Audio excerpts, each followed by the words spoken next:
One of the things that got lost in the morning till noon till night news coverage of Osama bin Laden's death was an unexpected announcement from the office of Massachusetts junior Senator Scott Brown. Besides being a state senator and a lawyer and a part-time model before he became a United States senator, Scott Brown is also a member of the Massachusetts Army National Guard. Last Monday, May the 2nd, the morning after the world learned of the death of Osama bin Laden, Senator Brown told the Boston Globe that he was headed for Afghanistan. Specifically, Mr. Brown told the Globe in a telephone interview, quote, "I'm going to be going over at some point to do some missions." The morning after we all got the news that Osama bin Laden is dead, Senator Scott Brown is going to Afghanistan to do some missions. Very interesting. The senator then released an official statement about his planned trip to Afghanistan. It said in part, quote, "Following in the tradition of other lawmakers who have completed their military service requirements overseas, this year I have requested to conduct my annual training in Afghanistan." Aha, Senator Brown requested to conduct his National Guard training in Afghanistan. Still interesting, but also a little strange.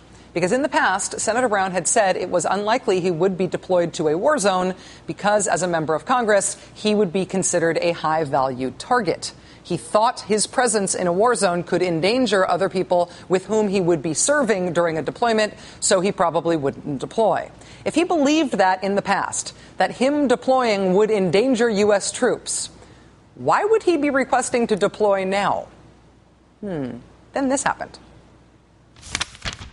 And as a reserve member of the National Guard, you're required to undergo training every year, and you just announced that you're going to be doing your training this year in Afghanistan. Why not just do it here, Senator? Why do you feel the need to go over and do this in Afghanistan? Well, it's something that, with all due respect, has been in process for quite a while. So the fact that somebody dropped a dime and it's out, obviously I have to talk about it now. But I'm going to serve like others have served. Somebody dropped the dime and it's out, so I have to talk about it now? To be clear here, Scott Brown is outraged that somebody has leaked the information about his training in Afghanistan that's coming up. He is totally reluctant to talk about it to this reporter.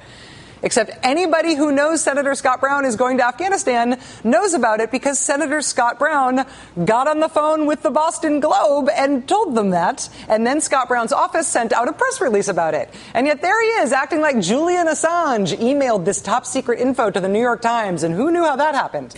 We do not know for sure how Scott Brown bungled this announcement so badly and so weirdly. But we do now also know something else that has been going on in the political world of Scott Brown at this time. This week, Scott Brown got a new challenger for 2012, someone the politicos and party watchers have been speculating about as a potential challenger to him for weeks, a man named Seti Warren. Seti Warren is the mayor of Newton, Massachusetts. He's a well-regarded Democrat in Massachusetts state politics. He is also an Iraq war veteran. Mr. Warren served in Iraq as a naval intelligence specialist. Seti Warren's father was a Korean War vet. His military pedigree and his wartime service are, frankly, part of his political appeal. So, who's to say why Scott Brown was suddenly announcing in the middle of the Osama bin Laden is dead news cycle that he was about to go on some missions in Afghanistan, which was clarified by his press release that he requested to do his National Guard training in Afghanistan. And who knows why he then pretended in that interview that the information had been leaked. To use his phrase, he'd been dimed out by somebody else. We do not know. But we do know that his naval intelligence officer, Iraq war vet 2012 opponent was delivered just a few days after his "I'm going to be going on some secret missions in Afghanistan" episode with the Boston Globe. So there's that. When as big a news event as the death of Osama bin Laden happens, it can take weeks to go back through all the stuff that happened underneath that news cloud and didn't really get noticed that really probably should have been noticed.